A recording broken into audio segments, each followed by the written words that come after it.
बिस्मिल्लाहिर्रहमानिर्रहीम। अस्सलाम वालेकुम नाज़रीन, ख़बर शामिल करते हैं पेट्रोल के हवाले से। पेट्रोलियम मसनूआत की कीमतों में मज़ीद इजाफे होने का इम्कान। अवाम पर पेट्रोल पम्प गिराने की तैयारियां मुकम्मल। पेट्रोलियम मसनूआत की कीमतों में 6 रुपये तक इजाफे का इम्कान।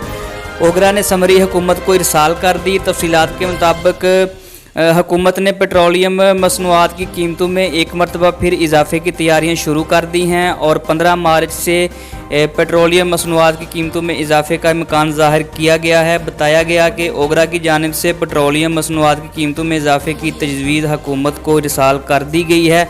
पेट्रोल की कीमतों में तकरीबन 5 रुपये फ़ी लीटर हाई स्पीड डीज़ल, 6 रुपये फ़ी लीटर लाइट डीज़ल की कीमतों में 6 रुपये फ़ी लीटर, जबकि मिट्टी के तेल की कीमतों में 4.5 रुपये फ़ी लीटर इजाफे की तजवीज़ दी गई है। ख्याल रहे कि 1 मार्च को वज़ीर आज़म इमरान खान की जानिब से कहा गया था कि आइंदा पेट्रोल की कीमतों में इजाफा नहीं किया जाएगा।